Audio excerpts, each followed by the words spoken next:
চট্টগ্রামে ভয়াবহ আগুন, স্বামীর ছুরিকাঘাতে স্ত্রীর মৃত্যু। স্বাস্থ্য মন্ত্রণালয়কে দুর্নীতিমুক্ত করতে জনগণের সক্রিয় অংশগ্রহণ জরুরি বললেন স্বাস্থ্যমন্ত্রী। রেল লাইনে মাথা রেখে ঘুম, প্রাণ গেল বৃদ্ধের। নদীতে ভাসমান নবজাতকের মরদেহ উদ্ধার। আমন্ত্রণ জানাচ্ছি বাংলাদেশ প্রতিদিন সারা দেশের সব খবরে। এতক্ষণ শুনছিলেন সংবাদ শিরোনাম, এবারে বিস্তারিত। করোনা বা যে কোনো ভাইরাসের এগেইনস্টে ফাইট মানি ব্যাকট্রলের লেফট রাইট। চট্টগ্রামের সাগরিকা এলাকায় একটি মাছ প্রক্রিয়াজাতকরণ কারখানায় অগ্নিকাণ্ডের ঘটনা ঘটেছে। 29 মার্চ রোববার বেলা 11টার দিকে বিডি ফুড লিমিটেডের কোল্ড স্টোরেজ ইউনিটে আগুনের সূত্রপাত হয়।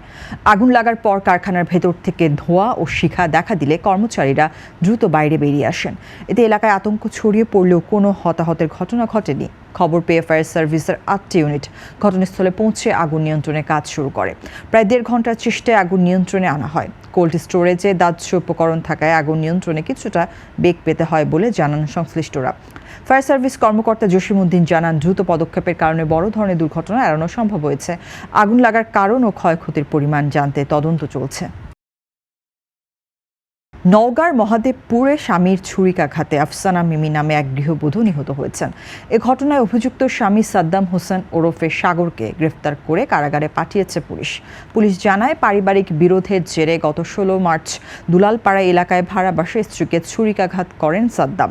গুরুতর আহত অবস্থায় তাকে প্রথমে স্থানীয় হাসপাতালে এবং পরে রাজশাহী মেডিকেল কলেজ হাসপাতালে ভর্তি করা হয়। সেখানে চিকিৎসাধীন অবস্থায় 27 মার্চ তার মৃত্যু হয়। ঘটনার পর শনিবার 28 মার্চ রাতে বকাপুর এলাকা থেকে সাদ্দামকে গ্রেপ্তার করা হয় এবং 29 মার্চ রোববার আদালতের মাধ্যমে কারাগারে পাঠানো হয়। মহাদেবপুর থানার ওসি ওমর ফারুক জানান, এই ঘটনায় আইনগত ব্যবস্থা নেওয়া হয়েছে। রূপগঞ্জে 17তম এশিয়া ফার্মা এক্সপোর উদ্বোধনী অনুষ্ঠানে স্বাস্থ্যমন্ত্রী সর্দার মোহাম্মদ সাখাওয়াত হোসেন বলেছেন, আমরা যদি দুর্নীতির বিরুদ্ধে রুখে না দাঁড়াই তবে ভবিষ্যৎ প্রজন্মকে স্বাস্থ্য মন্ত্রণালয় দুর্নীতিমুক্ত রুখতে পারবো না। বিগত 8 বছরে হামের টিকা দেওয়া হয়নি। এই সংকট সমাধানে 604 কোটি টাকা বরাদ্দ দিয়ে নতুন করে টিকা কেনা হচ্ছে। বেসরকারিভাবে 5টি ভেন্টিলেটর সরবরাহ করা হয়েছে, যার 4টি রাজশাহীতে পাঠানো হবে। এছাড়া হামে আক্রান্ত বৃদ্ধির প্রেক্ষিতে শিশু হাসপাতাল, ঢাকা মেডিকেল ও ডিএনসিসি ডেডিকেটেড হাসপাতালে আইসিইউ প্রস্তুত করা হয়েছে। অনুষ্ঠানে উপস্থিত ছিলেন স্বাস্থ্য পরিবার কল্যাণ মন্ত্রণালয়ের প্রতিমন্ত্রী ও এমপি ডাক্তার এম.এ. মুহিত, সচিব মোহাম্মদ কামরুজ্জামান চৌধুরী, ওষুধ প্রশাসন অধিদপ্তরের মহাপরিচালক মেজর জেনারেল মোহাম্মদ শামীম হায়দার, রপ্তানি উন্নয়ন ব্যুরোর ভাইস চেয়ারম্যান মোহাম্মদ হাসান আরিফ সহ অন্যান্য কর্মকর্তা। আমরা কেউ যদি আজকের মুহূর্ত থেকে এগিয়ে না যায় তাহলে কিন্তু আমরা দেশটাকে সামনে নিয়ে যেতে পারবো না। won't be able to survive. লালমনিরহাটের কালীগঞ্জ উপজেলায় ট্রেনে কাটা পড়ে আয়ুব আলী নামে এক বৃদ্ধের মৃত্যু হয়েছে। 29 মার্চ রবিবার সকালে লালমনিরহাট বুড়িমারি রেল রুটের উপজেলার চলবলা ইউনিয়নের সুকানদিঘি রেলগেট এলাকায় এই দুর্ঘটনা ঘটে।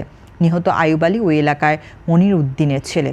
পুলিশ ও স্থানীয় সূত্রে জানা যায়, মানসিক ভারসাম্যহীন আয়ুব আলী সকালে ঘুম থেকে উঠে বাড়ির পাশে রেল লাইনে গিয়ে শুয়ে পড়েন। এ সময় বুড়িমারি থেকে ছেড়ে আসা লালমনিরহাটগামী একটি ট্রেনে তাকে চাপা দিলে ঘটনাস্থলে তার মৃত্যু হয়। পরে স্থানীয়রা তার মরদেহ উদ্ধার করে বাড়িতে নিয়ে যান। লালমনিরহাট রেলওয়ে থানার ভারপ্রাপ্ত কর্মকর্তা প্রদীপ কুমার সরকার জানান, খবর পেয়ে ঘটনাস্থলে পুলিশ পাঠানো হয়েছে এবং এই বিষয়ে প্রয়োজনীয় আইনগত ব্যবস্থা প্রক্রিয়াধীন রয়েছে।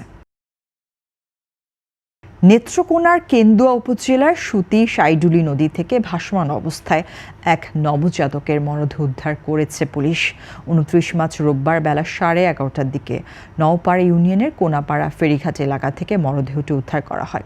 স্থানীয়রা নদীতে নবজাতকের মরদেহ ভাসতে দেখে পুলিশে খবর দিলে পুলিশ ঘটনাস্থলে গিয়ে মরদেহটি উদ্ধার করে।